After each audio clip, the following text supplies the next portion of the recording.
өзүңөрдүн дежурныйларды алдыга чогултуп алып, ошолорго сөз бересиңер, көз менен ымдайсыңар. Мен мактап дежурный чала эмесмин. Мен өзүм ичимдеги көйгөйдү мындай эмес, мындай 9-18 жылдан бери. Мы южные, никому не нужные деп. Бұл южный микрорайон. Тез аранын ичинде жок дегенде шагылдатып турганда шагылдатып бердик. Түшүндүм, макул. Жок, мага маалымат беришкен шагылдатып бердик анын баарында. Ош шаарынын мэри Жанарбек Акаевдин шаар тургундары менен жолугушуулары башталды. Кала башчысы бүгүн Алымбек Датка аймактык башкармалыгынын жашоочулары менен түз диалог өткөрүп, жарандардын кайрууларын укту. Жаңы асфальт жолдун башын ачасыңар, аягы курулбайт. Аягын ким карайт? Мына ушу Жеңиш мырза, мына сиз мындай 47-ни курдуңар, аягы гана. 79-дун башын курдуңар, аягы гана. Эмне үчүн ушундай аягына чыгарбай иш кыласыңар? Мына поликлиника жөнүндө элдер досконально айта албайт. Мына азыр оно аксакал айтты.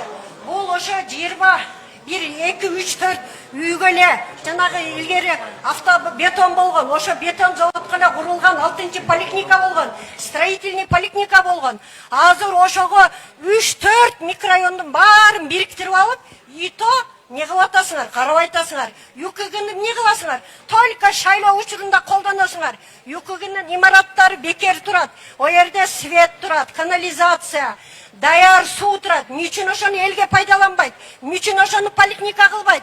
Бир убактыңыз болсо, эртеңби, бүрсүгөнбү 5 мүнөткө личный мен өзүңүз эле кабыл алсаңыз, бул жерде айтылбай турган сөздөр бар да, ошолордун фамилия атын жөнүн айтып берсем, мен от душа президентке ыраазымын, сизге ыраазымын. Бүгүн кабыл дамба курулган. Дамба 15 жылдан бери турат. Бирок дамба бүтүрөк алы. Дамбадан суу чыгып кетет, насос алып кетет. Кайрадан баштап өтөтөбүз элдердин күчү менен. Кыйналып бүтү элдер, элдер акча төлөй берип. Эми неудобно экен, кайра берген. Анан кийин ал жерде 1 чакырым жерде асфальт кылып берсеңиз. Мэрия кайрылганда жардам беришим жол жобосу бар экен. 50%-ын силер топтоп ала, 50%-ын биз жардам берели деген. Ана биз 6 айдан бери араң 400 миң сомго жакын акча топтодук. Өзү дефекти акт боюнча 1,5 миллион кетет экен. Демек жарым 750 болсо биз 400 миң сом эле араң топтодук. Эрде жалаң пенсияда пособие жашаган адамдар. Атабаев көчөсүн мен барып көргөм, өзүңүз билесиз. Көчө абдан бузулган. Мындай өтө акыбалы оор болчу. Анан ошол жерден биз жаңы көчөнү оңдоп атабыз. Жана автомойканы алдырдык. Ошо автомойкадан өйдөрөөк барганда сиздин кошуналарыңыз чыккан эжекелер. Эжекелер чыгып алар менен көрүшүп, жанагы жатакананын ошол жерде үйдүн акыбалы оор чын эле. Сиз айтканды түшүндүм, аксакал. Жанагындай кичине кыйынчылык деп атпайсызбы? Азыр мына вице-мэрлер менен сүйлөштүм, калганын мен өзүм таап берем, сиз айткандай эме менен. Ошону баштайбыз. Ел үчүн жүгүрүп жүргөн аял элем, келбеймин деген элем, асфальтым бүтсө деп. Асфальтымды азыр моюн сунбай барып туруп Жанар мырзага көрсөтөмүн мен, оюлуп жатканын. Жолугушууда калкты таза ичүүчү суу менен камсыз кылуу, жол жана жарыктандыруу маселелери, коомдук транспорттордун ишин жакшыртуу, ошондой эле медициналык кызматтардын жеткиликтүүлүгүн арттыруу боюнча көйгөйлөр айтылды. Быйыл 7 январда тапшырылды биздин көчөнүн асфальты. Асфальт бузулуп, талкаланып атат. Көрдүңбү мен кылтыраганымы? 70тен ашып калдык биз дагы. Убагы келгенде 40та келдик эле ушул жаңы чекке. Убакыт өттү, арыдык балам. Анан кийин кечиндеки авария болгон машинаны сүрөткө тартып алайын десем, шопур жинденип туруп кете берди. Поворотко алып келип, уклонго асфальтты таштап койду. Былтыр ушу кышка жакын суук түшүп кеткенине байланыштуу жол токтоп калган. Тротуарына да асфальт төшөлгөн эмес. Быйыл толугу менен бүтүрөбүз. Подрядчиктер бар, ал жерде келишим бар. Мына жакынкы күндөрү башталат. Биринчи көйгөй суу. Таза суубуз жок. Баягындай неме суубуз деле жок, өзү биз сатып алып ичебиз. Чөнтөгү барлары сатып алып ичет, чөнтөгү жоктор талайдан ташып ичет. Биз сууга аябай бизге көйгөй болуп кетет. Биз мына Талай Сарпаштын бери эле ушу 3 мэр алмашты, ошодон бери эле суунун көйгөйүн чече албай ушумал болду. Мына Талып деген киши бар биздин кошунабыз. Үйү жарылып 5 жылдан бери ремонт кылат. Курган акчасын ремонт кылат. Себеби хоолор өтөт, ордук өтөт, жарат. Арыздан албайт, келсең карабайт эч ким. Бул биринчи маселебиз. Экинчи маселем, ошол жерге жакында Саламат курулуш деп дом салды биздин жаныбызга. Анан дом салганда биздин чыкпай турдук, эми сала берсин кошуна деп. Жакындан канализация тартты. Эми ошол канализация кошулайлы десек, болбой атат. Себеби биздин жолду казып өткөн.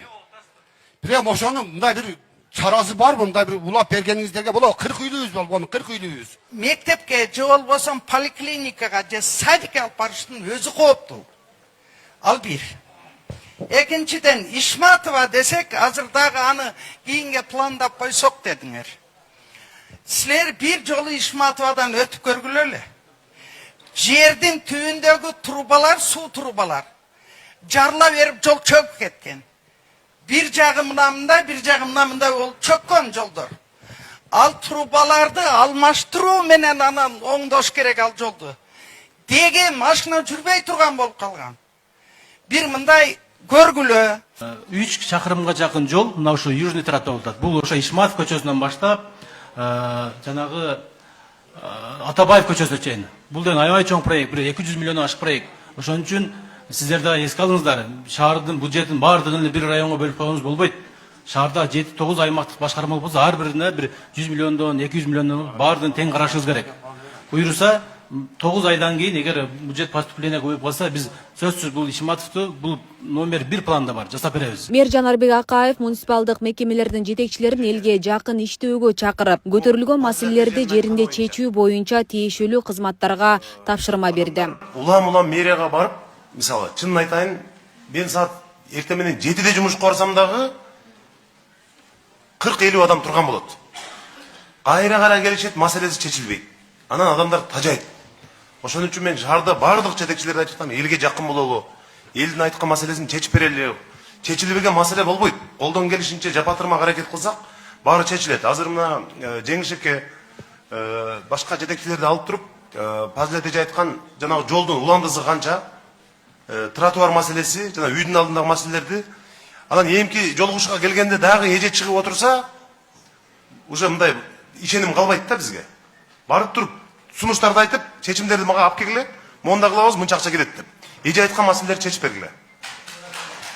Белгилей кетсек, жергиликтүү бийлик өкүлдөрүнүн эл менен жолугушуулары президенттин тапшырмасынын негизинде өткөрүлүүдө. Агалай Кош шаарындагы аймактык жана айылдык башкармалыктарда 15 майга чейин жыйындар уюштурулат. Эртең 12 майда шаар жетекчилиги Герметоо жана Манасата муниципалдык аймактык башкармалыктарынын тургундары менен жолугат. Канал куруп берсиңиздер. Bir ayda үйдө түнөбөй жүргөнбүз 2020-да. Асия Сыдыкова, Регион телеканалы. Бирөөнүн үйүнө түнөп жүргөнбүз. Сизден суралыш, Пайдомна көчөсүнүн атынан мен келдим.